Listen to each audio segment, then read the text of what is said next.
আমার ভগবানকে পাওয়া যাবে না। সময় থাকিতে সাধন করতে হবে, সময় থাকিতে ভজনা করতে হবে, তাই না? তবেই তো আমার গৌরের রূপ পাবে। তাই আজ গৌরাঙ্গ মহাপ্রভু আমার এই রাধা মানে বিপুল হয়ে এবার মধ্যাহ্ন সমাজকালে সর্বতনু আজ সাধনা দিয়ে এবার চলেছে সুন্দরী গঙ্গার কোলে।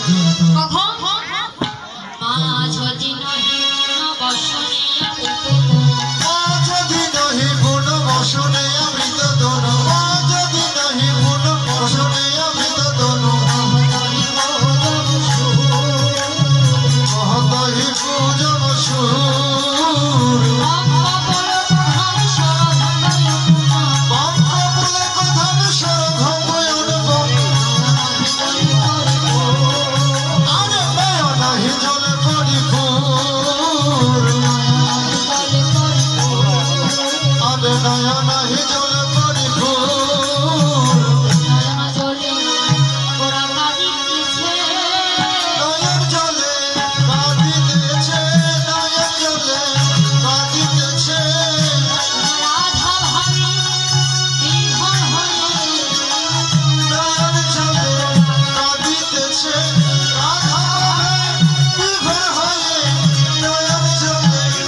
ভগবান কেন কাঁদে না, তাই না ভাই?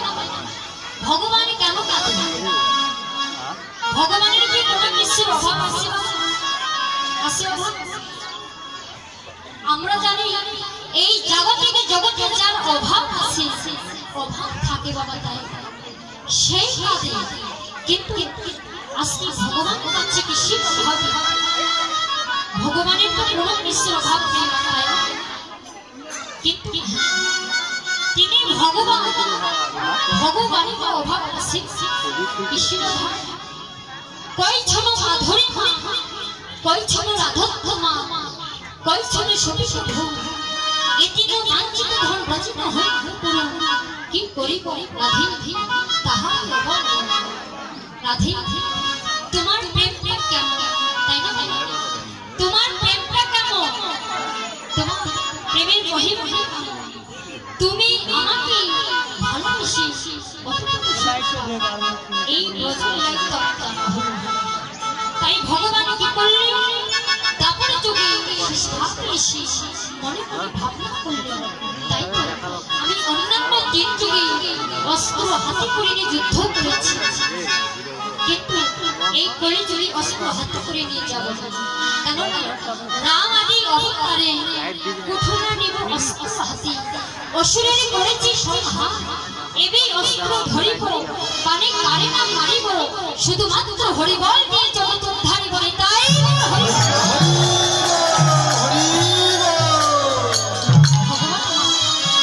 এই জগৎ জীবকে শুধুমাত্র হরিবল দিয়ে প্রেম ধন দিয়ে উদ্ধার কথাটি বলি মনে মনে চমৎকার হয়ে উঠলেন। কেন? এই বিশ্ব জগতের যা কিছু আছে সবই তো আমার, তাই না? এই জগতের যা কিছু আছে সবই তো আমার, কিন্তু প্রেমটা তো আমার। শাস্ত্রী বললেন বৈকুণ্ঠনা কাহিনী, বৈকুণ্ঠনা এই বৈকুণ্ঠ আছে সকল ভক্তের হৃদয় মন্দিরে। ভক্তের হৃদয় মন্দিরে ছাড়া কখনো প্রেম পাওয়া যায় না। দেখুন এই যে আজ এখানে ভগবানের হরিনাম সংকীর্তন হচ্ছে বাবা, এটা কি নতুন পুরাতন? হরি বল পুরাতন, তাই না? তবে দেখো আগে এত মন্দির ছিল ছিল কীর্তন ছিল, এত মানুষও ছিল না।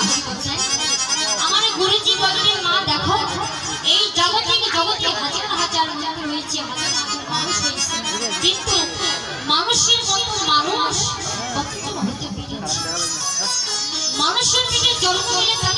করা যাবে না যদি তার মনুষ্য জ্ঞান আশা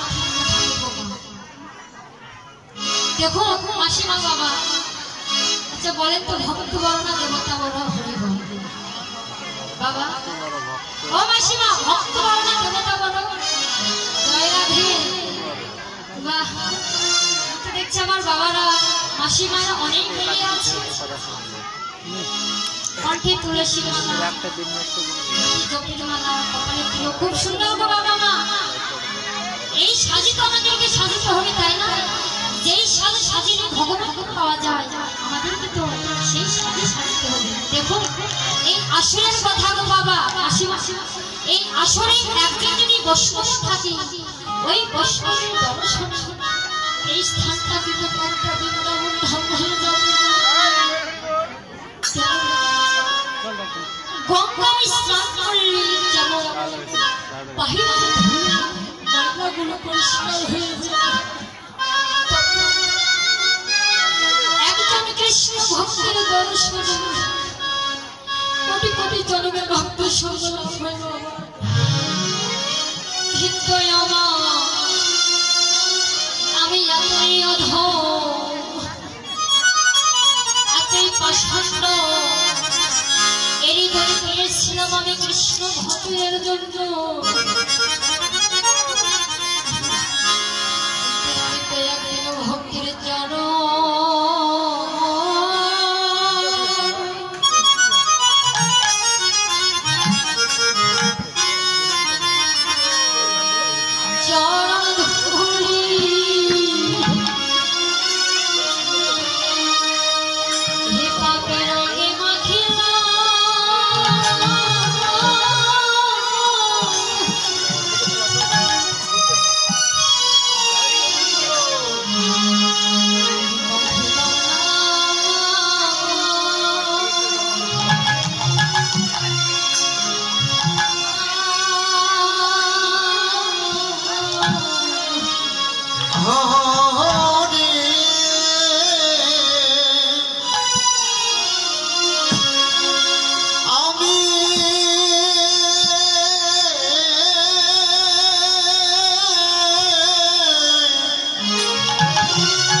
ভক্তের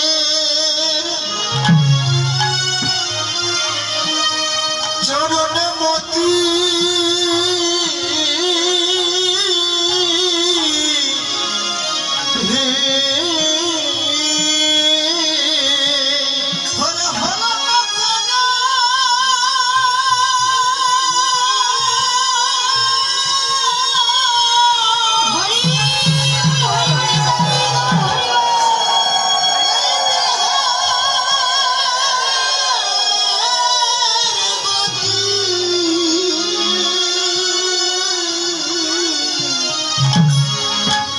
আমার হলো তা কেন ভক্তিতে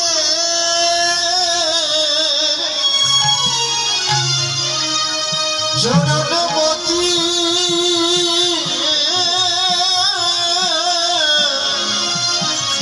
প্রভু গো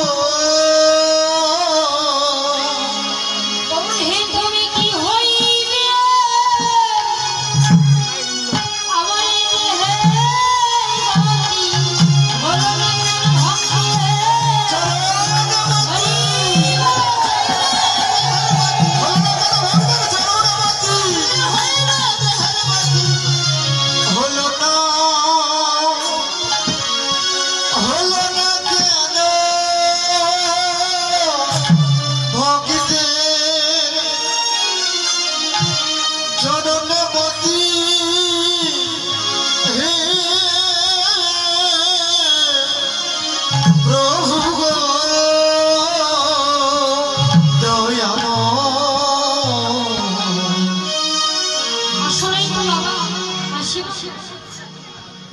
ভক্তের কৃপা ছাড়া কখনো কিন্তু ভগবানের কৃপা লাভ করা যায় না।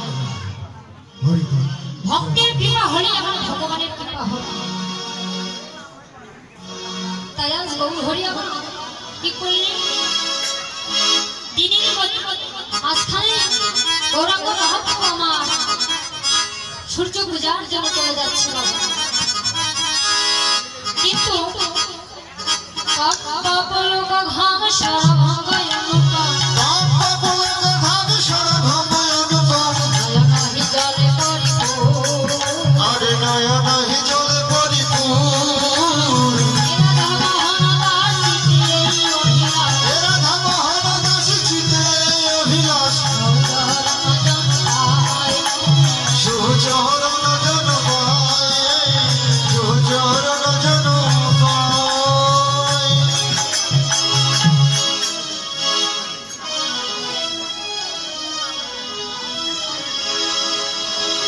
এই ঘরে লীলা প্রকাশ হলো